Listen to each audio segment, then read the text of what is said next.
할렐루야. 오늘도 우리 주님을 찬양합니다. 오늘도 이 예배 아버지만 홀로 받으시는 그런 영광스러운 예배가 되기를 축원합니다. 이제 화면을 고정하시고 전화가 와도 받지 마시고 왔다 갔다 하지 마시고 집중해서 예배, 우리 한 35분 내지 40분 드리는 예배인데 그 짧은 기간이니까 집중해서 우리 예배에 동참하시고 하나님이 받으시기에 합당한 예배가 될 수 있기를 축원합니다. 죄와 더러움을 씻는 셈이라 abounding to cleanse them 그랬습니다. 그러니까 예루살렘과 이스라엘의 죄를 씻는 셈이 바우틴 그날에 열리리라 그렇습니다. 1절에 보면 그날에, 이 그날이 언제냐? 그날이 도대체 어느 때를 말하느냐? 그냥 그날이라 그러면 막연하죠, 그죠? 막연한데 다 주님의 뜻이 있습니다. 이 그날이라고 하는 말은 이 말세에 하나님이 정하신 한 날인데, 정확히 더 얘기를 한다면 즉 예수님이 이 땅에 오실 때를 의미하는 것입니다. 그래서 성경에서는 이스라엘과 예루살렘의 거민을 위하여 그랬지만은 사실은 여기서 말하는 이스라엘은 이제는 구약 시대에는 지금 그 땅에 있는 이스라엘을 말하지만 예수님이 온 후에는 이스라엘은 영적 이스라엘을 의미하는 거죠. 예수 그리스도 안에서 예수 믿고 거듭난 백성이 영적 이스라엘입니다. 그래서 사도 바울도 성경에 그랬잖아요. 외형적인 유대인이 진짜 유대인이 아니고 내적 유대인이 진짜 유대인이다. 그렇게 말씀을 했습니다. 그러니까 여기서 그날이라고 하는 때는 이 마지막 때에 하나님께서 예수 그리스도를 이 땅에 보내실 때, 그때에는 사람들의 죄와 더러움을 씻는 그랬습니다. Sin and uncleanness 그랬어요. 그러니까 죄와 더러움을 씻는 그런 샘. 샘은 이게 땅에서 솟아나는 거죠. 펑펑펑펑펑펑 다함이 없는 그런 물. 제가 이스라엘의 우물을 얘기할 때 두 가지 우물이 있다고 그랬잖아요. 비가 올 때 그 빗물을 모아서 고인물로 놔뒀다가 그것을 가라앉은 다음에 쓰는 우물이 있고, 또 솟아나는 땅에서 24시간 계속 솟아나는 샘물이 우물이 있다. 그런 것은 샘물이라고 해요. 샘물. 성경에서는 생명수, 샘물 그렇게 말씀했단 말이에요. 그래서 이날에 죄를 씻는 한 샘이 열릴 것이다. 이렇게 말씀을 했는데, 이 죄를 씻는 샘이라고 하는 무슨 샘이 어떻게 죄를 씻는가? 몸을 씻을 수는 있겠죠. 얼굴을 씻고 손을 씻고 몸을 씻을 수는 있지만 어떻게 죄를 씻는가? 이것은 예표입니다. 예표. 죄를 씻는 셈이라고 하는 것은 아까 마지막 때 하나님이 정하신 때에 우리들에게 주실 하나의 예표다. 그렇습니다. 그러니까 이 죄를 씻는 셈은 예표인데, 이 예표가 누구를 말하느냐? 예수님을 의미하는 거죠. 여러분 오늘 성경을 꼭 한 군데 찾아봐야 됩니다. 요한복음 19장 그 33절을 한번 보겠습니다. 요한복음 19장 33절에 보면 이런 말씀이 있습니다. 예수께 이르러는 이미 죽은 것을 보고 다리를 꺾지 아니하고 그 중 한 군병이 창으로 옆구리를 찌르니 곧 피와 물이 나오더라 그랬습니다. 그래서 성경에서는 물로만 아니라 물과 피로 임하신 자다. 그런 말씀은 바로 예수님이 옆구리에서 찔렸을 때, 창에 찔렸을 때 피만 나온 게 아니라 물과 피가 나오더라. 그랬습니다. 이것이 죄를 씻는 세미를 말하는 예표입니다. 왜냐하면 예수님께서 십자가에 달리셔서 물과 피를 흘리지 아니하면 세상의 죄를 씻을 수 있는 길이 없습니다. 피 흘림이 없은즉 사함이 없다. 그렇게 말씀했잖아요. 그러니까 죄를 씻는 셈이라고 하는 것은 예수님이 십자가에 돌아가실 때 그 로마 군병의 창에 찔려서 흘리신 피, 그 다음에 물, 이 두 가지. 피만 아니고 물만 아니고 피와 물과 피를 의미한다. 이렇게 우리가 볼 수 있겠습니다. 그러면 성경에서 말하는 물과 피는 이게 도대체 뭘 의미하는 거냐? 우리가 그것을 알아볼 필요가 있는 것이죠. 그렇습니다. 그 사도행전 2장 38절에 가보면 베드로 사도가 그런 설교를 했습니다. 38절에 베드로가 가로되 너희가 회개하여 각각 예수 그리스도의 이름으로 세례를 받고 죄사함을 얻으라 그랬거든요.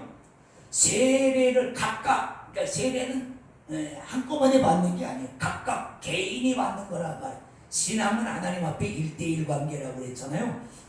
그래서 너희가 각각 예수 그리스도의 이름으로 세례를 받으라. 그리고 죄사함을 받으라. 세례가 뭐예요? 물로 세례를 베푸는 것이잖아요. 그러니까 이 세례는 이꼬로 물이란 말이에요. 물로 세례를 받고 죄사함, 죄 씻음을 받으라. 그래서 우리가 다 물 세례를 여러분들이 받으신 것처럼 물 세례는 그 여러 가지 세례는 뜻이 있지만 가장 중요한 것은 죄를 씻는다라는 상징성이 거기 담겨져 있단 말이에요. 물로 우리가 목욕을 해서 몸을 정결케 하듯이 물로 세례로 우리 죄를 씻는다. 그런 말씀이죠. 그래서 세례는 우리 죄를 예수 그리스도의 이름으로 씻는 상징성이 거기 담겨져 있다라는 그런 말씀이 되겠습니다. 그 다음에 또 거기 보면 또 히브리서 9장 12절에 보면 그런 말씀이 있죠. 이번 아까는 물이지만 이번엔 피에 관한 겁니다. 히브리서 9장 그 12절에 보면은 오직 자기 피로 영원한 속죄를 이루사 단번에 성소에 들어가셨느니라. 예수님에 관한 말씀이죠. 오직 자기 피로.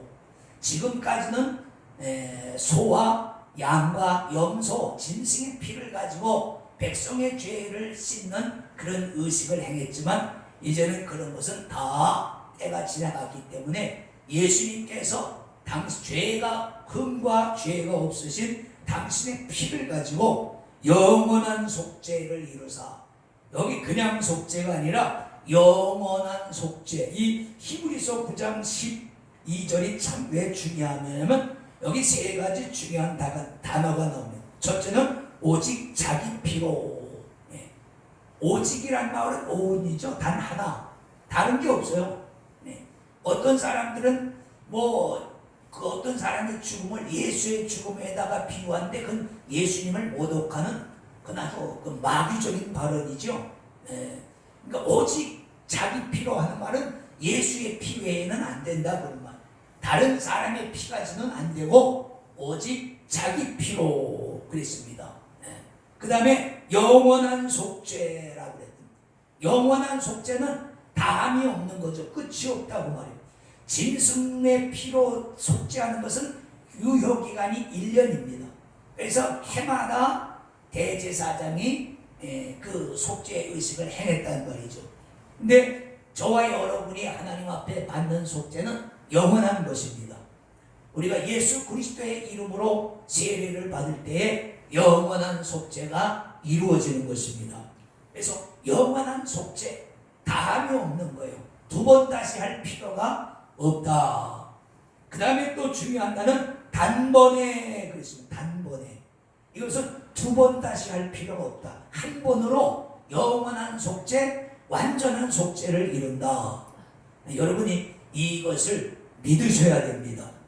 믿고 세례를 받는 자는 구원을 얻을 것이요, 그냥 세례를 받는 게 아니라 믿고, 누구를? 예수 그리스도가 나를 위해서 흘리신 피, 그 사건을 믿고 세례를 받으면 사함을, 용서함을 얻는다는 말씀이 되는 것입니다.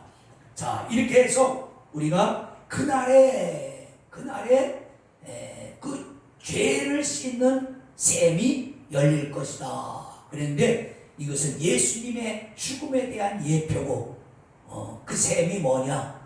예수님 옆구리에서 흘러나온 피, 그 다음에 그 옆구리에서 흘러나온 물을 상징하는 것이다. 그런 말씀이 오늘 여기 담겨져 있습니다. 자, 그러니까 그날에 죄와 더러움을 씻는 셈이 다윗의 족속과 예루살렘을 위하여 열리리라. 우리는 이제 그 셈이 열린 시대, 이미 2000년 전에 예수 그리스도를 통해서 그 셈이 열린 시대에 살고 있습니다. 어떻게 보면 복받은 시대에 태어난 것이죠. 그렇습니다. 많은 사람들이 오시리라 한 그 메시아를 한번 보기 위해서 수많은 선지자와 예언가들과 신실한 백성들이 그때를 기다렸지만 다 보지 못했단 말이죠. 그러나 우리는 예수님이 이미 오셨다 가셨지만 오셔서 속죄를 이루고 가셨기 때문에 그 영원한, 아까 이제 영원한 효력이 있는 그 셈의 역사가 지금까지 흘러내리는 줄로 믿습니다. 자, 중요한 거 한번 보세요. 2절로부터 6절에는 그런 말씀이 있죠. 만군의 여호와가 말하노라. 그날에 내가 우상의 이름을 이 땅에서 끊어서 기억도 되지 못하게 할 것이며 거짓 선지자와 더러운 사귀를 이 땅에서 떠나게 할 것이라. 이제 이게 이제 무슨 말이냐면은, 이제 그 예수 그리스도가 이 땅에 오셔서 속죄의 셈이 열리면 지금까지 뭐 이게 진짜다 저게 진짜다, 내가 구세주다, 내가 예언자다, 내가 하나님의 아들이다 떠들던 수많은 거짓 선지자들과 예언자들과 가짜 구원들이 들통이 날 것이다. 이제 그런 말이죠. 예수님이 뭐 오시기 전에 얼마나 많은 메시아가 내가 메시아다 그리고 왔었습니다. 예수님이 가시고 난 후에도 많이 왔었죠. 그러나 예수 그리스도가 오심으로 인해서 그 모든 것들이 가짜임이 드러났다. 그런 말씀입니다. 사도행전 4장 12절에 보면 그랬죠. 오직 예수 이름 외에는 하나님이 이 땅에 구원받을 만한 이름을 주신 적이 없느니라. 베드로의 설교 중에 있는 그런 말씀입니다. 오직 예수 그리스도라고 하는 이름 외에는 하나님이 이 땅에 그 어떤 이름도 구원을 주신 일이 없다. 그런 말씀이죠. 왜? 그래서 기독교라고 하는 이 신앙이 좀 독특하고 다른 사람들이 볼 때는 좀 배타적인 면이 있죠.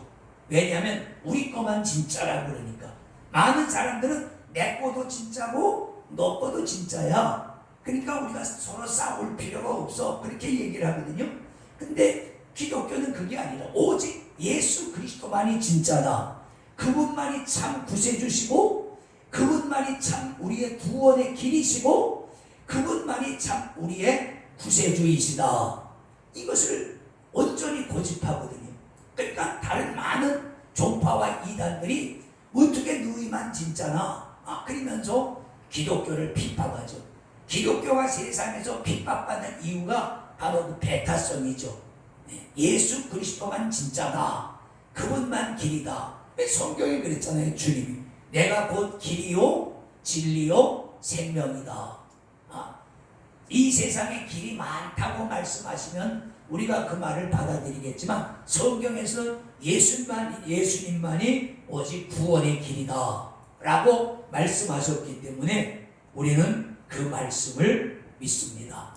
오늘날도 마찬가지. 많은 지금도 보세요. 많은 이단들이 지금 이 땅에 신천지 하나님의 교회 이런 것들이 좀 요즘 많이 대세잖아요. 많이 일어나고 그러는데 그들은 예수 이름을 안 믿어요. 그들 하나님의 교회가 요즘 더러 이렇게 있는데 보면 십자가가 없단 말이죠. 그들은 예수를 믿지 않아요. 그들은 교회라고 하고 목사라고 하고 성도라고 하고 그러지만 그들은 우리와 전혀 다른 그런 존재들이란 말이에요. 오직 베드로가 말한 데 사도행전에 말한 대로 예수 그리스도라고 하는 이름 외에는 우리에게 구원을 주신 일이 없다라는 그런 말씀. 그렇습니다. 그러니까 오늘 말씀이 뭐냐? 그날에 때가 되면 내가 하나님의 아들 예수 그리스도를 보낼 텐데 그분만이 너희에게 참 구원의 길이시다. 다른 것은 다 가짜다. 그런 말씀이 되는 것입니다. 그렇습니다. 죄와 더러움을 씻는 셈은 우리에게 주셨습니다. 이제는 씻는 일이 남아있죠. 그래서 이 셈에 와서 씻는 사람은 누구든지 죄사함을 받고 하나님의 백성, 하나님의 자녀가 되는 것입니다. 이제 우리는 이미 세례를 받고 그분을 믿고 영접하고 하나님의 백성이 됐으니 그럼 우리는 이제 뭐 해야 됩니까? 이제는 지켜야 되죠. 이것을 확장해 나가고 이것을 끝까지 지키는 것이 중요하죠. 인내로 너희 구원을 이루라. 성경에 말씀한 것처럼 구원받는다고 해서 끝나는 것이 아닙니다. 왜? 우리는 앞으로 살 날이 많이 있잖아요. 우리가 하나님 앞에 갈 때까지는 이 구원의 긴장을 늦출 수가 없어요. 항상 십자가 군병들 아까 찬송했지만 십자가 군병들 마음을 다잡고 넘어지지 않게 조심하고 길을 잃지 않게 조심하고 그분 잃지 않도록 조심하고 예배와 기도와 찬송을 통해서 우리가 날마다 새 힘을 얻고 그분 뒤를 힘차게 따라가야 되는 줄로 믿습니다. 기도하겠습니다. 거룩하신 아버지 감사합니다. 주님 찬양합니다. 그날에 죄와 더러움을 씻는 셈이 열릴 것이라고 했는데 예수님이 오심으로 이 예언이 이루어진 줄로 믿습니다. 아버지 하나님, 우리 땅의 많은 백성들이 이 셈에 와서 죄를 씻고 구원을 받고 하나님의 백성이 되는 역사가 계속해서 이루어질 수 있게 하시기를 소원합니다. 오늘도 이 예배에 동참한 백성들 하나님이 주신 구원과 이 복음 빼앗기지 않게 하시고 굳게 잡아 마지막 때까지 주님 앞에 설 때까지 승리하게 하여 주시옵소서. 예수님 이름으로 축복하고 기도하옵나이다. 아멘.